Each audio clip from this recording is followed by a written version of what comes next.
This is the 2024 Forbes list of billionaires, and the names you'll recognize include Bernard Arnault, CI, Elon Musk, Jeff Bezos, Mark Zuckerberg, Larry Ellison, Warren Buffett, and Bill Gates. Now, aside from all being billionaires, these extremely rich people all have one thing in common. They invest, and they invest big. In fact, there is a famous story about Elon Musk where he sold PayPal and then proceeded to sink every last red cent he possessed into his companies, leaving himself with close to nothing. Sounds risky, right? But look at where he is now. So what does this tell us? No job can lead you to great wealth or even financial independence. And you can only really multiply your money one way.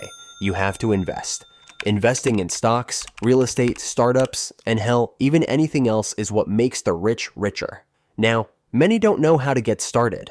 Investing can be confusing and daunting for most people, particularly new to the field. And that's the very reason we made this video, to walk you through step by step how to invest in 2025.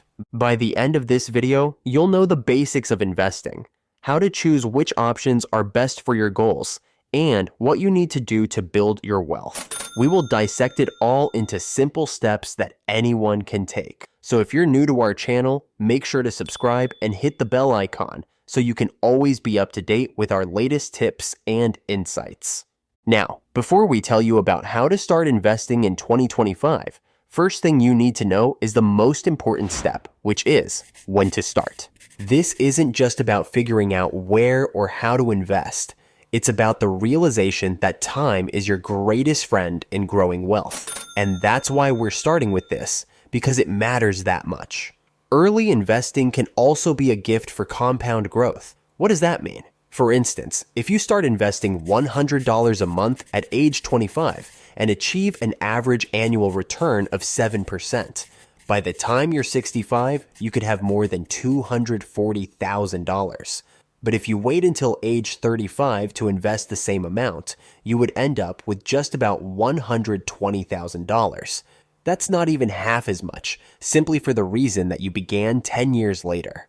The hidden ingredient that increases your results: time. Now, here's the thing. The markets, the stock market, whichever the market you pick will go up and down. That's just how it works. But when you begin early, you give yourself the gift of time to weather those ups and downs. When you still have decades ahead to recover and grow, a downturn in the market isn't the end of the world. The stock market is a device for transferring money from the impatient to the patient, Warren Buffett said. When you start early, you have the patience advantage, and don't feel like you need a lot of money to begin. Even if you can only add a small amount in the beginning, the important part is that you start. Save enough for what you must pay, and let time help you do the heavy lifting. Your investment today is a seed for your financial future.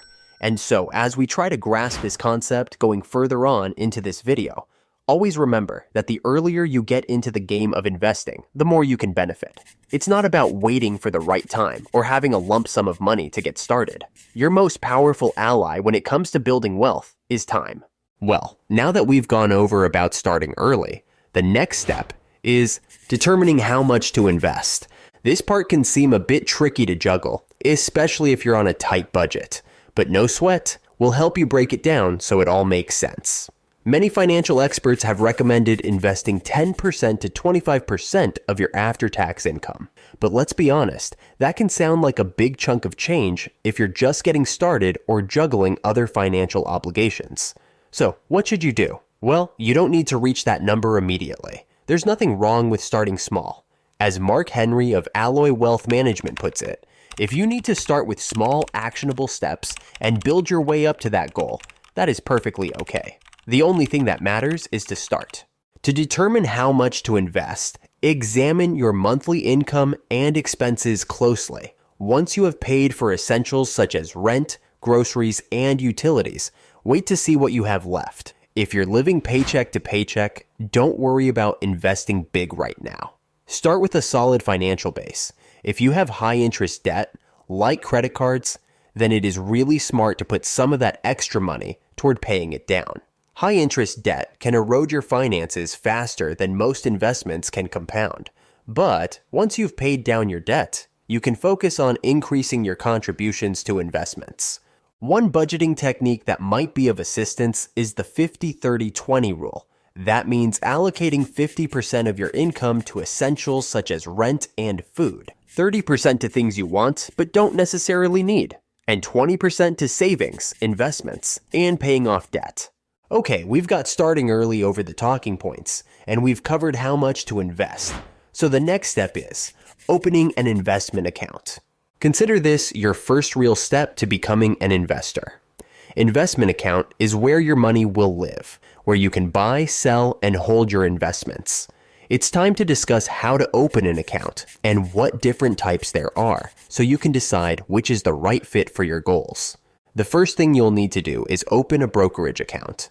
A brokerage account is a catch-all, general-purpose investment account that allows you to buy and sell stocks, bonds, ETFs, mutual funds, and more.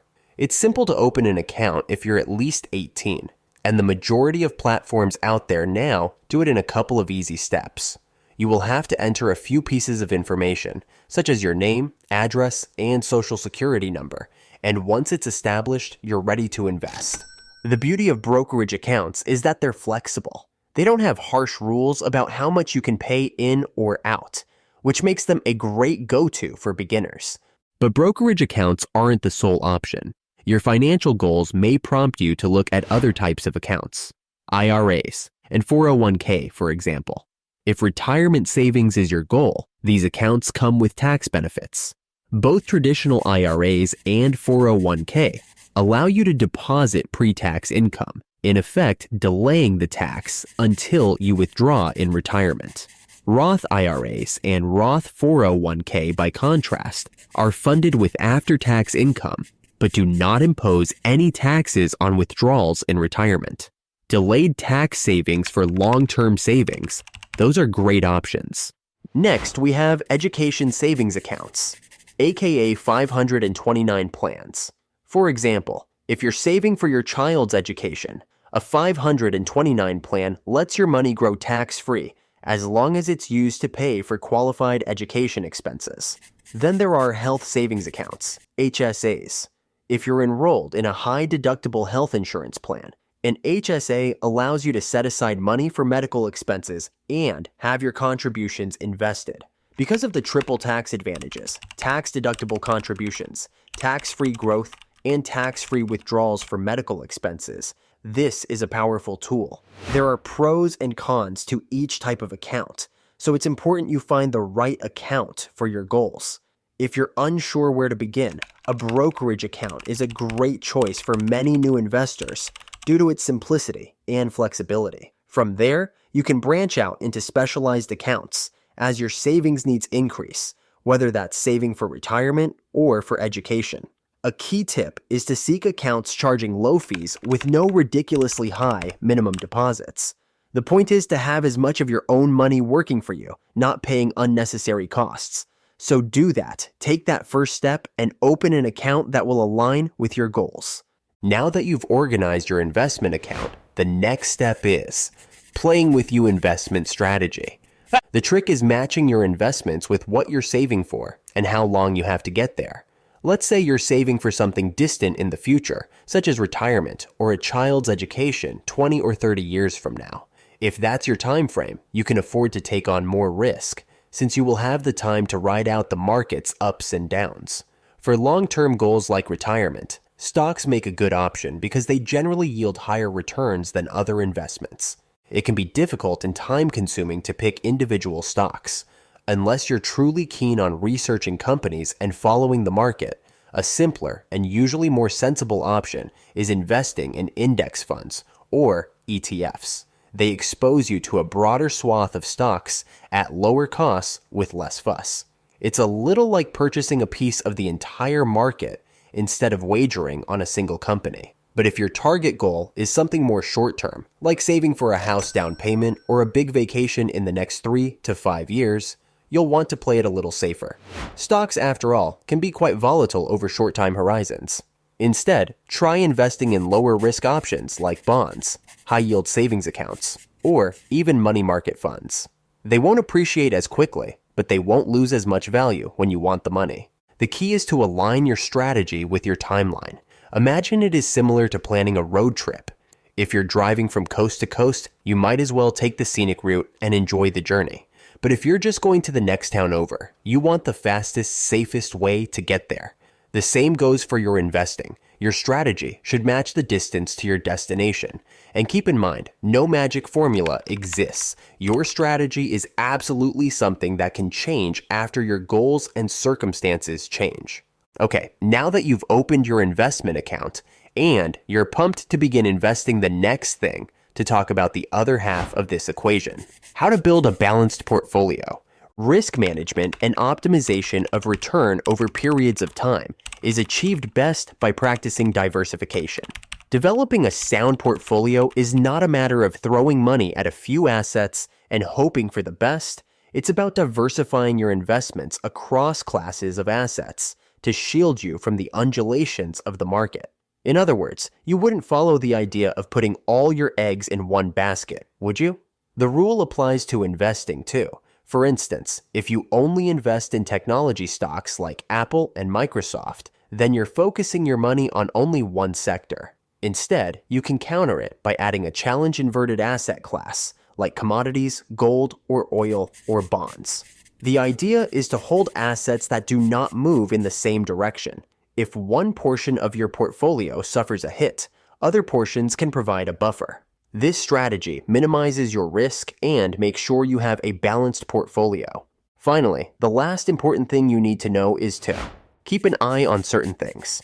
First, watch out for costs and fees. Every dollar you spend on fees is a dollar not growing in your portfolio. Start with the decision of figuring out how much you can afford for an investment first, and then how to spread that across the investments. For a beginner example, you might consider 50% stocks, 30% bonds or commodities, and 20% cash or other assets.